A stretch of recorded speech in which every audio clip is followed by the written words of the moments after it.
Sorry, ada masalah teknis. Gimana?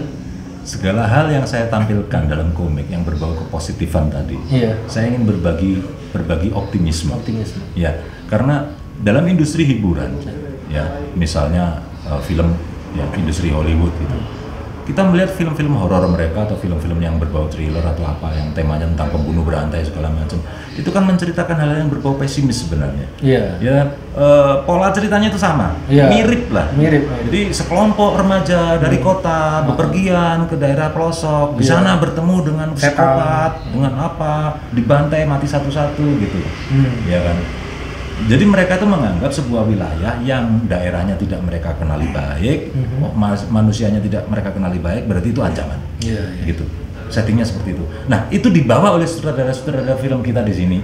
Setting film horor kita rata-rata kan juga begitu.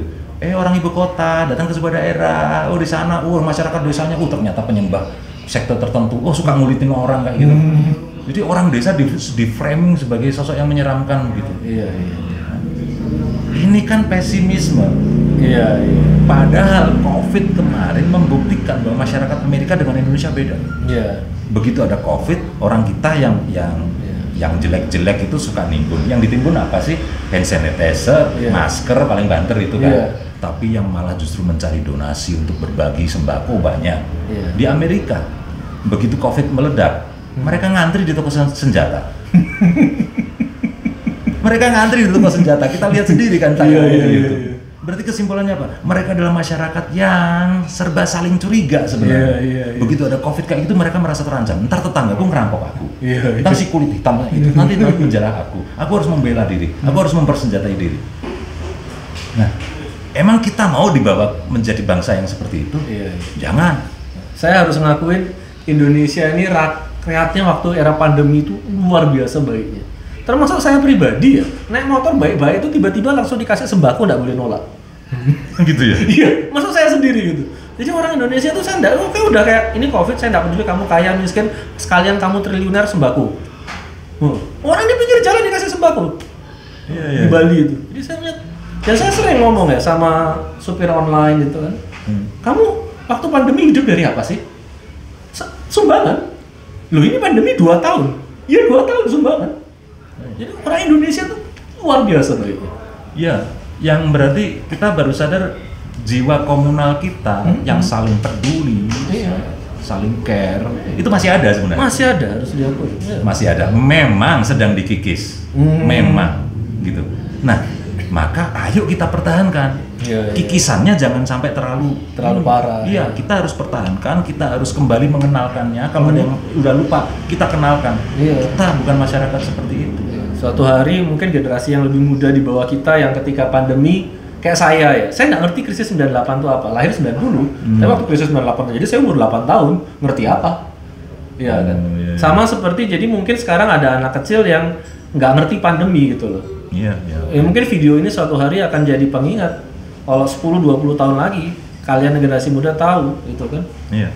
Negara ini pernah kena sebuah ancaman yang global yang seluruh dunia sengsara. Dan kita melewatinya kebaikan dari orang yang sama sekali nggak kenal satu sama lain. Ada yang mengatakan bahwa jika pandemi ini tidak bisa diselesaikan dengan teknologi, dihadapi dengan teknologi, misalkan vaksinnya belum dapat juga atau kurang sempurna, sebenarnya pandemi ini bisa dihadapi dengan pendekatan budaya. Misal budaya saling bantu tadi, saling peduli, gitu. Di sini itu ada sekelompok anak pang yang di Lawang. Anak pang kan biasa ngamen di jalanan, pakaiannya lusuh, terkesan serem gitu. Mereka ngamen, dikumpulin, buat dibikin sembako, dibagikan ke teman orang-orang kampung. Gitu. Terus satu kali mereka bikin kumpul-kumpul, ayo kita ngamen lagi, yuk, cari duit lagi. Buat apa? Memperbaiki rumahnya mbah itu loh, sudah mau roboh. Luar biasa. Iya kan? Mana mereka anak pang, saya pikir secara umum mereka pun juga bukan dari kalangan yang terlalu berada. Ya, mereka sendiri bilang masalah kami juga banyak. Tapi itu sesuatu yang kita harus akui, tidak ada di seluruh dunia. Ada di tempat lain, bukan mutlak milik Indonesia. Tapi pasti di dunia ini besar ini ada masyarakat yang lebih egois. Jadi jangan take it for granted gitu. Iya. Luar biasa. Nah itu, meskipun nanti di komik saya yang lain malah justru bukan keoptimisan yang saya tampilkan, tapi misalkan Ini kenapa sih kok komikus satu ini malah suka buka-buka aibnya tokoh-tokoh di masa lalu yang disanjung-sanjung dalam sejarah leluhur kayak gitu. Itu ada kan gitu. Iya. Nah, itu pun saya juga punya motif yang beda lagi itu. Manusiakan manusia. Betul, karena gini, seseorang yang kita kagumi itu kalau kita kultuskan, dia sosok yang tanpa celah, maka dia belum jadi manusia. Dia masih mitos. Tapi begitu kita akhirnya menemukan, oh dia ternyata punya kekeliruan juga, oh dia punya kelemahan juga, nah dia manusia. Dia lebih nyata, gitu. Jadi jangan heran kalau di komik saya kadang-kadang saya memparodikan Panembahan Senopati, saya mengkritik Sultan Agung yang sebenarnya juga nggak hebat-hebat banget, ada sisi kejamnya juga, ada sisi egoisnya juga, gitu. Ya supaya dia nampak sebagai manusia. Meskipun kalau kita lihat di film Sultan Agung, nampak sekali si penulis cerita itu seperti mendapatkan pesanan yang sangat serius di sini, bahwa bangsa kita butuh sosok figur yang mampu jadi panutan secara nasionalisme. Tapi ya itu tadi, menurut saya kita harus pertanyakan dulu, nasionalisme itu apa dan bisa dicapai dengan cara apa dan oleh siapa. Ya, kalau kita ngomongin sejarah, karena kita sama-sama penggemar sejarah, memang secara umum budaya kultur histori di Indonesia ini agak kurang ya. Ya. Nah, jadi saya penggila sejarah dari umur 5 tahun, dan saya ngerti sejarah Cina secara umum, saya ngerti sejarah Eropa secara umum, tapi begitu sejarah Indonesia itu saya baru pelajarin 2 tahun terakhir, salah satunya berkat Mas Haji gitu. Dan saya baru ingat, karena kenapa? Karena buku sejarah kita tuh waktu saya SD, SMP, SMA, begitu menceritakan tentang sejarah Indonesia tuh bikin garuk-garuk kepala gitu. Gitu. Sejarah kalau dalam pelajaran seringkali misinya cuma, goalnya cuma menghafal nama tokoh dan tanggal peristiwa. Tidak menceritakan atau membahas atau menyimpulkan yang lain. Itu yang membuat pelajaran sejarah bisa saja membosankan, gitu loh. Terus apalagi kalau kita ngomong tentang sejarah, misal saya orang Jawa, sejarahnya orang Jawa, sejarahnya raja-raja Jawa, itu lebih banyak bergelimang mitos tentang kesaktian si raja segala macam, yang akhirnya ya jadi tidak menarik, tidak menarik. Siapa Panembahan Senopati? Oh itu wong agung ing Singgondo. Orang yang jago tirakat, jago puasa, akhirnya dia sakti segala macam. Sultan Agung kalau sholat Jumat itu selalu di Mekah, sling gitu. Terus, oh ya pakai gitu, apa tuh jurusnya? Rogo Sukmo. Ingat. Kayak gitu kan. Maksudnya gini, orang Portugis itu terkagum-kagum oleh teknologi orang Demak. Iya kan? Padahal itu tinggalannya Majapahit, bisa bikin meriam sendiri, kapalnya luar biasa gede, segala macam gitu. Nah, kita tidak pernah tahu leluhur kita ternyata semodern itu. Iya. Kita taunya leluhur kita sakti gitu. Nah ini kan yang sebenarnya kita harusnya lebih cerdik dalam melihat sejarah. Kita belajar dari masa lalu, leluhur kita pernah unggul di bidang apa saja, terus pernah terpuruk karena apa? Itu yang paling penting. Gitu. Iya, memang itu agak misinformasi yang umum ya. Kayak waktu saya belajar sejarah itu ada, apa kesimpulan saya sendiri atau apa nggak tahu, tapi kayak seakan-akan sepanjang sejarah Indonesia tuh kita perang tuh cuma dengan bambu runcing gitu. Selalu kayak Sultan Hasanuddin kalah karena kalah senjata, Sultan Agung kalah karena kalah senjata, semuanya kalah senjata.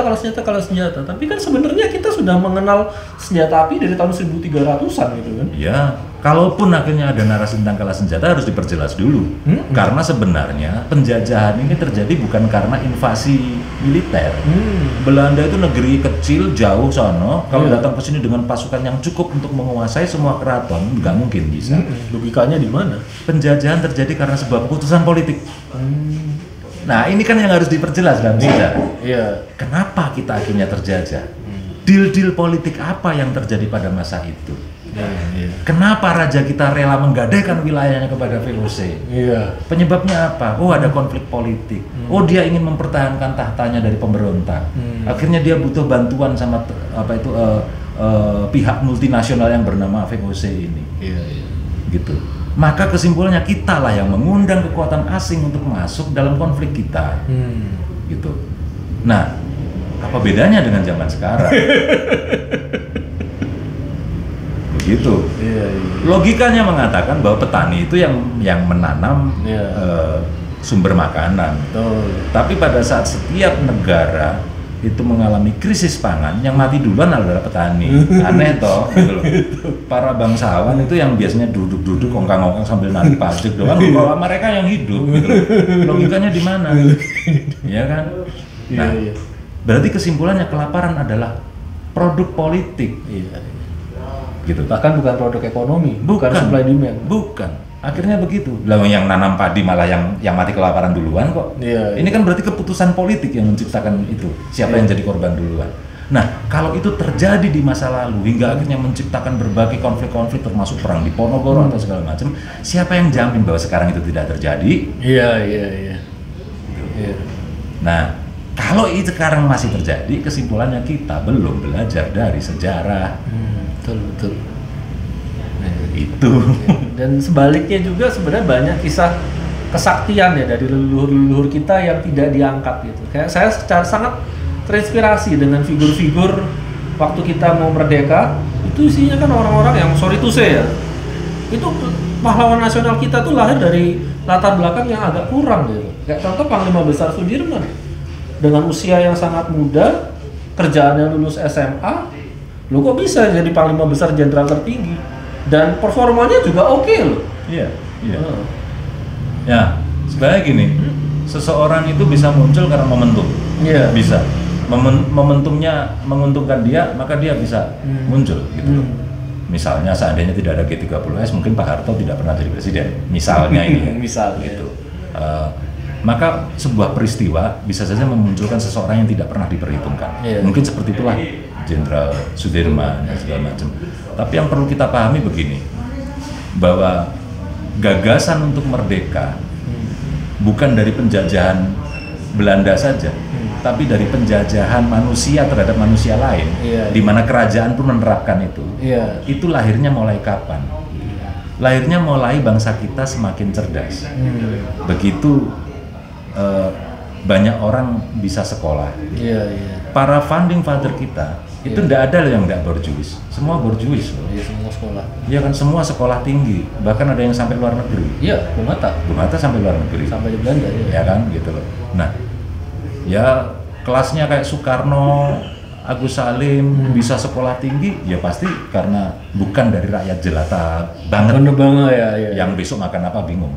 Nah, jadi orang borjuis lah yang akhirnya bisa mengakses pendidikan akhirnya memerdekakan pikiran, dari pikiran itu akhirnya punya gagasan, kita harusnya merdeka, terus dia sebarkan gitu. Nah, tapi juga tidak lupa bahwa di kalangan rakyat jelata sekalipun tetap saja ada gen-gen yang keren. Untung Suropati itu budak, kalau dipikir-pikir gitu. Jadi ada yang mengatakan kalau yang bukan terah darah biru tidak mungkin bisa jadi pemimpin atau raja. Nanti dulu. Terah darah biru memang privilege. Seseorang dari darah biru bisa mengenyam pendidikan yang layak, terus punya privilege untuk bisa menempati posisi-posisi penting. Tapi itu bukan satu-satunya peluang seseorang bisa muncul. Gitu. Kalau dipikir saya bisa menggambar padahal kedua orang tua saya bukan seniman. Itu kan rahasia Tuhan untuk menciptakan. Kamu punya bakat apa gitu. Nah, kembali ke kehidupan pribadi, kalau boleh tahu berarti dari teman-teman semua yang dulu satu kuliah jadi guru seni itu ya jadi komikus top cuma Mas Haji? Cuma saya kalau beda angkatan ada, terus yang menginspirasi saya jadi komikus itu kakak kelas, tapi sampai detik ini dia gak jadi komikus, selama sial kan gitu. Padahal dia yang membuat saya terinspirasi, komik aja deh gitu. Ya menurut saya itu tadi, karena dengan komik saya bisa bernarasi sesukanya, saya bisa berbagi keresahan, berbagi gagasan, dan yang paling menarik, yang paling penting, di media sosial pembaca karya-karya saya bisa memberikan respon, gitu, memberi masukan, memberi tambahan, dan saya merasa beruntung banget. Semakin dikayakan oleh pembaca, jadi tidak satu arah, mereka cuma membaca karya saya aja, tapi mereka memberikan balikan juga yang itu indahnya sosial media ya. Iya betul sekali. Itu tidak akan terjadi kalau di era-era tahun 80-an lah misalnya. Saya bikin komik, saya keluarin. Mentok paling bagus dapat surat dari pembaca gitu kan. Ya, itu. Paling bagus sudah. Misal saya seorang Ganes TH, saya bikin komik Si Buta dari Gua Hantu. Yang akhirnya memutuskan membutakan diri karena untuk mencapai level kesaktian yang bisa nanti mengalahkan orang yang membunuh orang tuanya. Ternyata harus buta. Dia membutakan diri pakai pedang digolok, dihantamkan di kedua matanya. Nah, kalau saya sebagai Ganes TH di masa sekarang pasti ada pembaca yang akan jawab, loh mas, kalau goloknya diginiin nggak kena mata mas, kena tulang hidung ini dulu, nggak kena mata. Oh iya ya, setidaknya ada masukan dong. Iya juga ya. Semakin menyempurnakan. Nggak pernah mikir sampai sana, iya bener juga. Atau, loh mas, kalau butanya karena matanya pecah kan berarti nanti meninggalkan lubang. Gambaran mas tentang si buta itu kan butanya bukan karena itu, mungkin karena glukoma atau karena apa. Iya. Oh iya, terima kasih masukan itu. Itu tidak terjadi pada Ganes ya. Makanya si buta sampai sekarang kayak gitu. Tapi saya bisa terhindar dari itu kan, karena bisa mendapatkan masukan-masukan yang sangat berkualitas. Oke. Kalau ngomong gitu, pernah nggak sih ada satu kritikan terhadap Mas Aji yang kayak membekas gitu? Pernah nggak? Atau kalau nggak bukan kritikan, respon apa sih dari Mas Aji yang kayak, oh iya? Selama ini kebetulan saya mampu menerima kritikan ya, termasuk bahkan pernah ada yang membuat surat terbuka. Oh iya. Ya, seru juga jadi komikus. Di Kompasiana. Dia merespon komik saya yang belain lokalisasi. Ya, karena tema itu kan cukup pro kontra. Dia menghujat saya dengan surat terbuka terhadap komikus Adjie Prasetyo di Kompasiana. Sampai sekarang masih bisa diakses. Ya, karena di situ saya mengatakan prostitusi itu sesuatu yang tidak bisa kita hapuskan, mustahil. Berapa nabi diturunkan di dunia, mana sih yang bisa menghapuskan prostitusi? Tidak ada. Maka yang bisa kita lakukan adalah meminimalis dampak buruknya. Dan kalau memang mereka adalah sampah masyarakat, maka masyarakat yang benci sampah harusnya punya tempat sampah dong. Kok malah lokasi ditutup? Sama kayak orang benci sampah tapi tempat sampah dihancurin. Akhirnya sampahnya nyebar di seluruh ruangan, dia merasa masalah beres. Nah, komik itu saya berargumen tentang itu. Cuma saya tidak sakit hati. Iya. Tidak sakit hati. Dapat masukan, dapat kritikan, tidak sakit hati. Yang saya kadang-kadang agak menyesal itu jika saya sempat emosi waktu menjawab. Oh, pernah juga ya? Iya. Ya, biasanya karena komentarnya bahasanya udah nggak asik. Udah ngawur. Nggak gitu anjir, gitu misalnya. Netizen terkejam di dunia. Sebentar, kamu itu siapa? Belum kenal udah manggil-manggil anjing gitu kan. Terus saya jawabnya ikut agak emosional. Itu belakangan saya nyesel. Harusnya kalau tahu gitu, harusnya jangan keburu tak balas. Diem dulu lah. Ya balas besok lah gitu. Ya kalau sudah mulai anteng balas. Karena media sosial itu seperti ring tinju, Mas. Kita bukan cuma jotos-jotosan melulu, ada yang nonton. Gitu loh. Kenapa orang suka Muhammad Ali misalnya? Ya karena dia show. Bukan dia berkelahi di satu one on one di ruang tertutup. Dia sadar dia ditonton. Dia show. Gitu. Jadi kalau kita berdebat di media sosial, terus kita tidak mampu menjaga bahasa kita, itu dibaca banyak orang dan akhirnya dipakai untuk menilai kita. Gitu. Itulah kenapa sepedas apapun kritik terhadap saya berusaha menjawabnya dengan sesantun mungkin. Gitu. Itu sih. Selain bikin komik dan main musik, ada hobi lain nggak? Saya juga suka nulis. Oh iya. Ya pernah bikin novel, cuma tidak terlalu populer. Cuma di Karya Karsa ada sih. Terus apa lagi ya? Ya saya dulu waktu kuliah kan pengen mencoba segala hal ya. Banyak hal saya tertarik coba. Oke, apa saja? Misal ada teman-teman teater minta bantuan, tak bantu. Saya bantu. Misalnya untuk musik ilustrasi. Ya, musik ilustrasinya panggung. Terus untuk desain panggung, bahkan pernah ikut acting. Terus pada saat ada UKM yang biasa musik tradisional butuh bantuan, saya bantu juga. Akhirnya saya dari berbagai itu saya akhirnya dapat ilmunya dikit-dikit. Jadi dari teater saya dapat apa? Oh, beginilah penataan alur. Storytelling itu bagaimana? Blocking itu seperti apa? Kita taunya komposisi cuma di dunia seni rupa, tapi begitu itu sudah ngomong tentang adegan, wah itu kalau kita udah pernah belajar teater, setidaknya mengamati bagaimana orang teater berproses, itu keren.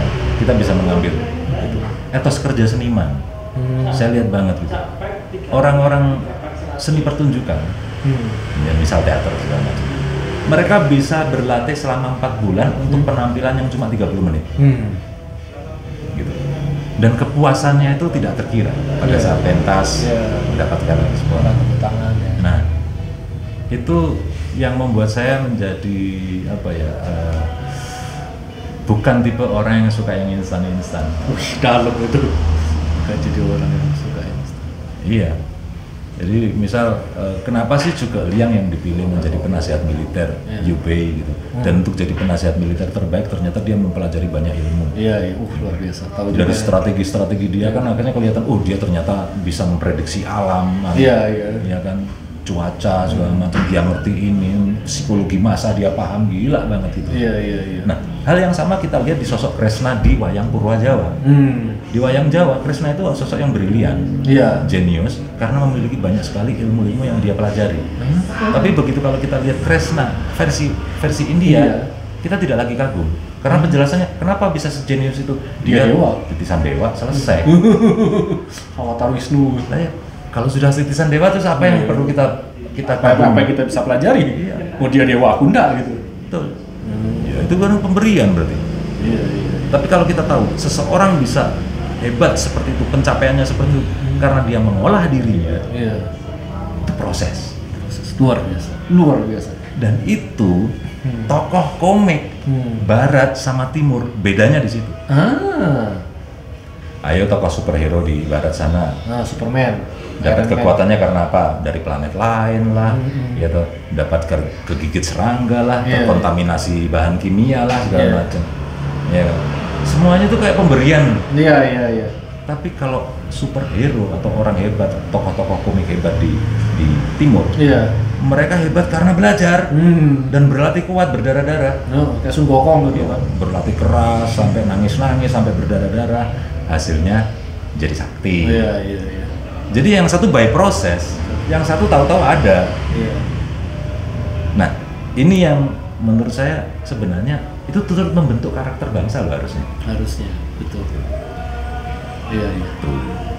Fiksi itu menciptakan sebuah realita baru. Saya ini guru-guru pernah bahas ya.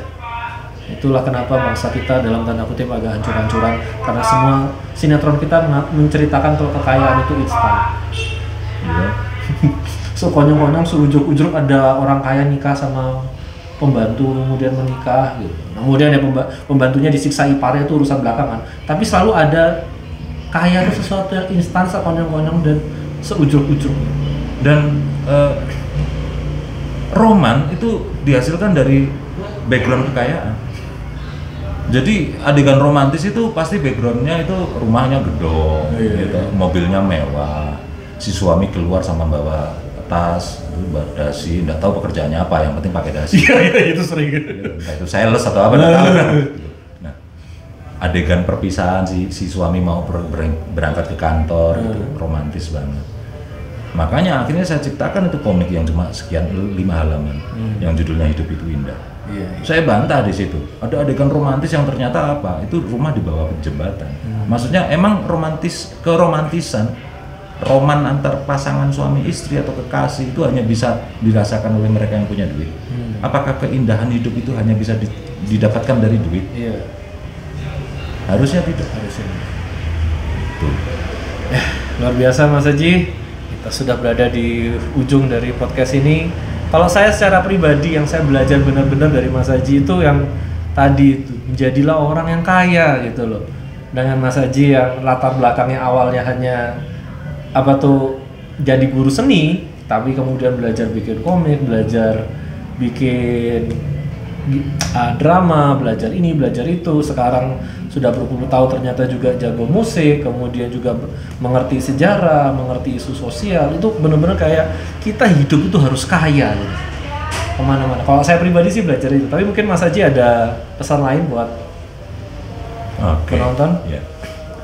Saya selalu mengingat bahwa kata profesi itu sebenarnya berasal dari provisio, bahasa Latin, yang artinya adalah janji kepada publik.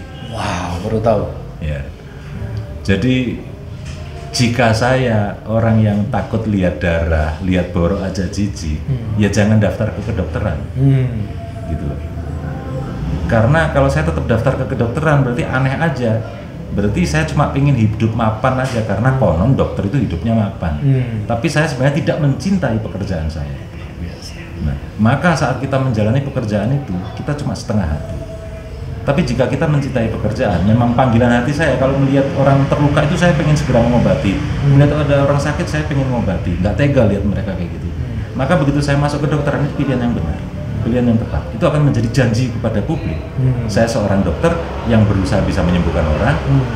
Nah, syukur-syukur nanti entah bisa bayar atau tidak, mau ditempatkan dimanapun, selama di situ ada orang sakit, saya punya naluri ingin menyembuhkan. Gitu. Nah, itu tadi. Maka sebenarnya pencapaian hidup menurut saya itu mungkin konsep ini sama dengan konsep dharma ya, yang dipercaya oleh agama Hindu, Buddha itu, bahwa kita jalani apa itu istilahnya jalan pedang kita adalah profesi kita, gitu. Tapi keberhasilan hidup kita adalah pada saat kita menjalani profesi itu akhirnya punya manfaat. Gitu.